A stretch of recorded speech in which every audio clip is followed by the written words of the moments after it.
Hello everyone, it's AKW Blazing91 once again here, and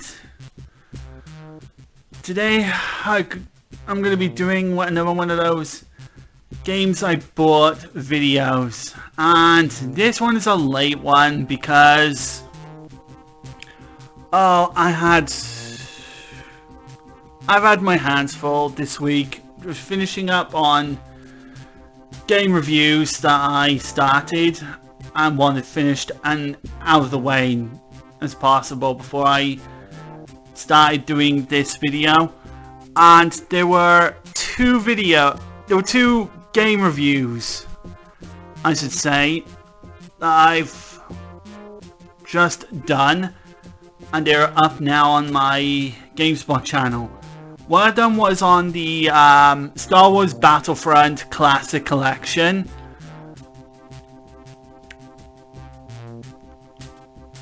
And the other one was on Sandstorm Strike Force. In which, oh boy, that game was so utterly atrocious that I just really needed to talk about that one. Like, that one is a contender for being one of the worst games of 2024. Like, seriously. And I only picked that one up just purely when I was just browsing on the PlayStation Store, when I saw it so cheap. And let me tell you, even for the price point they're charging, like even for £4.99 or $10 or at least £10 or whatever, that isn't worth the money. Ugh, jeez. But we're not here to talk about that. We're here to talk about the games I bought in April, in which I may not have bought much, but hey, at least I bought quite a couple for both the PSP and for the Game Boy Advance, including some which I really wanted. So we're gonna do the usual, talk about a couple of games and give my quick thoughts on each game. Alright, so without further ado, I'm going to start with the PSP lot. And for the PSP, and the first one on the PSP pile is God's Eater Burst. Or should I say God Eater Burst. Here in the English version it's just called God's Eater or whatever. This one is an action game, action role-playing game sort of thing. We engage in fast-paced battles against gigantic monsters that are like roaming around the city. I've only played just the prologue just to see it working. And it works pretty fine. And it's not a bad game at all. Next up, Medieval Resurrection. A sort of handheld.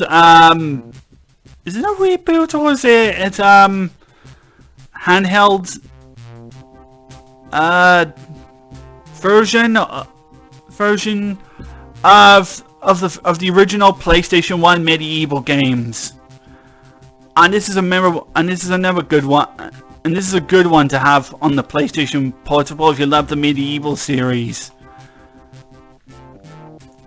where you fight your enemies and you explore around, and you have a variety of different combat moves. And there's mini games as well. And yeah, it's still pretty fun, and it's still pretty good. It's pretty fun. I only played like a couple of minutes of it just to see it working. And last PSP game I bought is the PSP version of Peter Jackson's King Kong, the official game of the movie.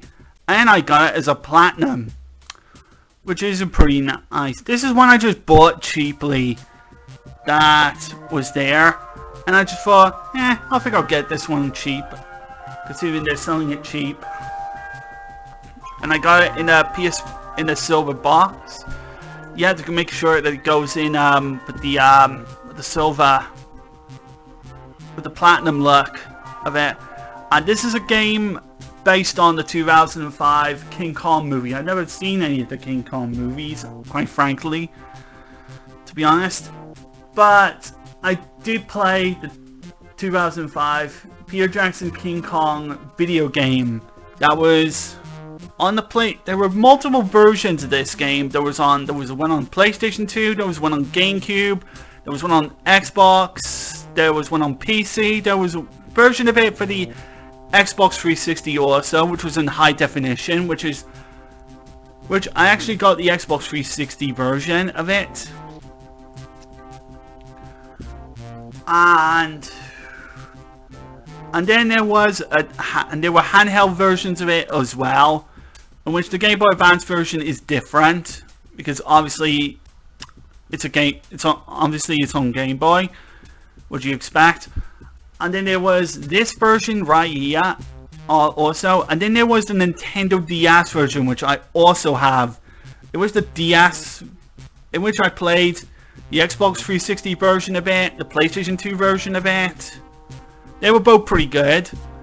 There was the DS version was abysmal. Like, that one was the worst. And then there's this, and then there's the PSP version, which it's better than the DS version, slightly. But it's a version made for the PSP that makes a couple of compromises to get it running on the handheld.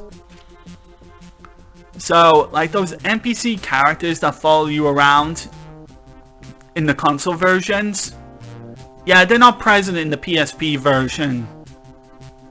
And some of the levels that were from the console version game had to be cut. I've only played just the first hour of it, but I may come back to this and just resume playing it. And this is a game where you're either playing as the human Jack Driscoll in first person, where you're attempting to survive against the wildlife, or the jungle creatures, dinosaurs that are out to try and kill you. And you have limited supply of weapons and bullets, while you have also spears and bones that you can throw at enemies. As well as that, the use of fire, and also food chain that can distract enemies. And it is a pretty faithful, and compared to every movie-based video game tie-in, this is a pretty solid one. And Peter Jackson's King Kong game is actually really good. Really solid. On the consoles, it's really, really good, and I recommend playing it.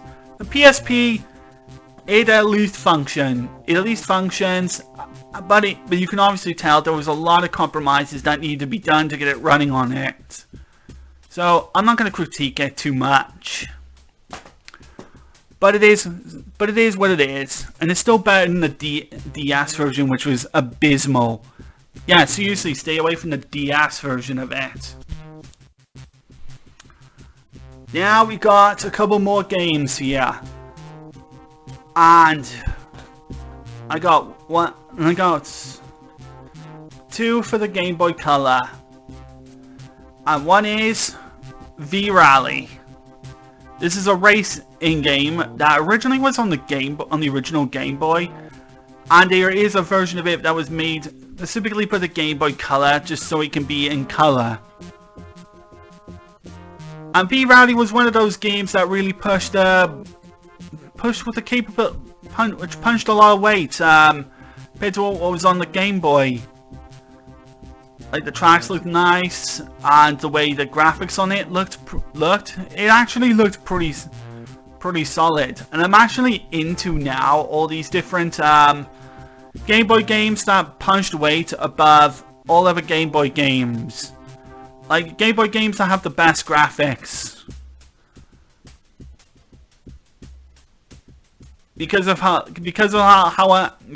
Considering how I was impressed that they were able to get, how someone was able to get the original Tomb Raider 1 to work on a Game Boy Advance. So, I'm actually, and I'm talking about the original PS1 Tomb Raider game. So I'm actually impressed with, I want to take a look at all these different Game Boy games that punched weight above, you know, all other Game Boy games as well. And the next Game Boy Color game I picked up is Wario Land 3, where it's a platform game where you're playing as Wario.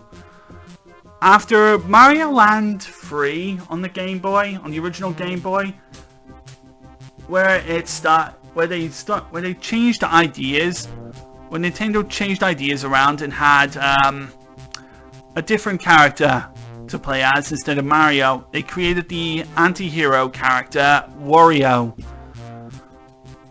It was actually a pretty solid anti-hero character, and he's made a lot of good entries with this. And Wario Land 3 is a pretty good one. Is also a pretty good one to have as well. Plan to get the other ones as well. Alright, now we're on to two of the games that I wanted the most. First of all, first one of the two is Wolfenstein 3D for the Game Boy Advance. I've been wanting to find Wolfenstein 3D for the Game Boy Advance for quite some time. This is a handheld adaptation of Wolfenstein 3D, in which it was the original first-person shooter for the PC.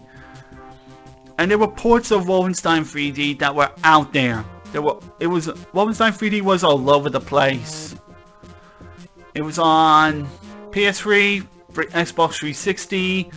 It was on Super Nintendo. It was on Atari Jaguar, 3DO. And then there was the version for the original Xbox hidden inside Return to Castle Wolfenstein Tides of War. And then there was this one, the Game Boy Advance port of Wolfenstein 3D, and it is a very, very solid port of the game of the PC game. It is a solid port in which that it is very 100% true to the PC version, in which unlike the Super Nintendo version where it was censored because Nintendo wanted the game to be family friendly and wanted the blood, the Nazi content, and the dogs changed so it could be so it can be family friendly and be allowed on the Nintendo console. The Game Boy Advance version is 100% close to the PC version in terms of its content. It has all the blood, it has all the Nazi content, it has the dogs, it has everything untouched. So it's literally the first time it has everything uncut. From 100% uncut from the PC version. But the Game Boy Advance version did come with some compromises. Which, I should say, it came with one mistake, I should say. In which there's no music in this port. In which, interestingly enough, there is music in the game, except the coding got messed up that the music doesn't play at all. And then the coder, coder likely did us all a favor. Did some of the Wolfenstein 3D fans a favor, for those who play in the Game Boy Advance version, because if you listen to some of the samples on the Game Boy Advance version of Wolfenstein 3D, that was sent to play on it. Yeah, not the best. Not a good sign. But still, I'm happy to have this. This was one of the Game Boy Advance games I've been after for quite a while. And I'm happy to have it in my collection. So, yeah, good one. And I actually managed to pick it up cheap as well. As a cartridge only, but that's perfectly fine. As long as I got the game, that's all that matters. And now, lastly, this was a game I found that I used to have a lot of good memories playing. After my nephew told me about this, said that I should play this, and I ended up going through it, having lots of fun with it. That I ended up surprising my friends that I actually went through it. And it was so good that I ended up playing through it twice. And that game is Golden Sun. That's right, this is it. This is the game that, alongside Tales of Pantasia for the GBA, I spent a lot of good times playing on the Game Boy Advance. But more so, I enjoyed playing this on emulators back in the day. My nephew told me about this game. I downloaded it on emulators and I played through it, and I actually really enjoyed this game. And I played this all through from start to finish. It's an incredibly good game. And one that's talked about a lot in the Game Boy Advance community, in terms of what their favorite role-playing games are, or what their favorite Game Boy Advance game is overall. Because this is among the favorable games among the Game Boy Advance. Both this and also the sequel, The Lost Age, in which I played a bit of The Lost Age, and I actually did enjoy playing through that as well. In which I did get pretty far into it, merely up to the part where I first met Piers, who was locked up in jail. And then when I was playing on emulators, my PC messed up, and then I lost all my progress on it. Yeah, it sucked, but oh well. Now I've got the Game Boy, now I've got the official box of the Game Boy Advance game with the cartridge as well. Yep, there it is. See, there's the cartridge. I've only played just only the first, I think maybe 1 or 2, at least 3 hours of it, and the first I've made it is up to when I just left Val, left the village of Val, and met my first Jujin, the Earth Jujin, I would say. And yeah, that's about as far as I made it playing it on this real cartridge here.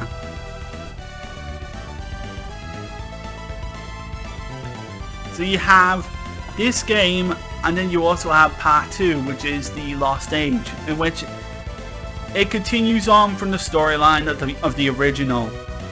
This one follows Isaac, Garrett, Ivan, and Mia. And then you also got The Lost Age, where it follows Felix, Jenna, Sheba, I think was the other girl, and also Piers, yeah, which is the guy I met in the prison. Which that was about as far as I ever made it in Golden Sun: The Lost Age. Which was sad really, because I was really having a lot of fun when playing both Golden Sun games. And then I heard there's a third Golden Sun, Dark Dawn for the DS, which has new characters. It follows 30 years from the events of after Lost Age, and it features new characters, slightly new characters.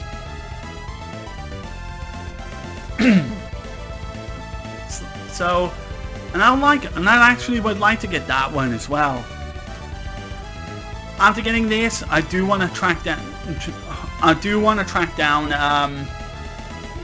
The Lost Age if I can't find it, and also Dark Dawn, because that one would actually be a good one to have as well. And these ones I definitely do demand my attention for a game review or two, because these ones deserve to be covered up on my GameSpot channel, because I really enjoyed those games, where your characters have different synergy, which are like your different spells and abilities, and you can customize your character's synergy by equipping different Jijin to different characters, and the different elemental Jijins you put on your characters alter what synergies they get, both offensive and support. And the boss battles are pretty good. The battles look really good. Like, the screenshots actually look really impressive, especially for an early Game Boy Advance game. And about the only complaint I have about it is two things, or two in fact. One where if you try to interact with objects and loot items, you have to make sure you're standing in a specific pixel, otherwise you end up accidentally bringing up the field menu, which is obviously something that can be annoying.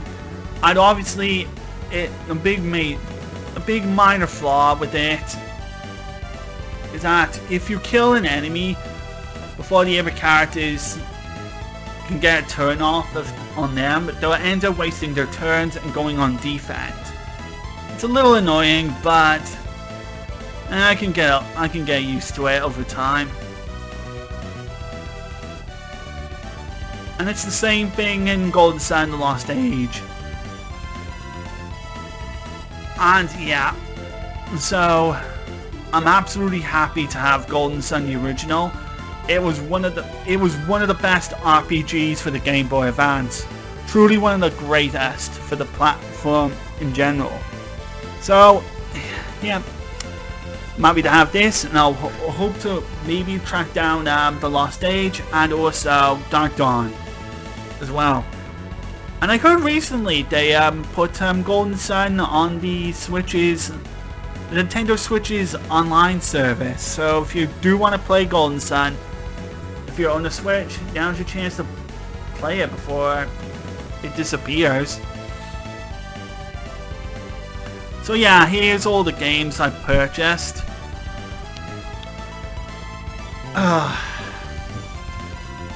So yeah, not a bad pickup of games. Now, I'm gonna slow down on purchases because I gotta go through my money and start saving up for my subscriptions from PlayStation and my antivirus. Make sure my yearly antivirus and PlayStation subscriptions are kept up. And then there's the projects I'm working on. I've already got maybe a couple of reviews to work on, and maybe also I may start a review on some accessory or whatever, or one of my controllers that I've been using recently, and also YouTube side of things, I know I haven't been working on my Tales of Arise, Beyond the Dawn videos. Yes, I will get back to working on those. And eventually I'll start videos on Star Wars Battlefront Classic Collection, in which I'm taking down the playthroughs of Star Wars Battlefront 1 and 2 I did on the PlayStation 2 and the Xbox back then, because the quality on them is terrible, and also because the Classic Collection I can play from a PlayStation 4's recording system, so there'll be better quality. I plan maybe to cover all the maps and game modes for both games. Yeah, so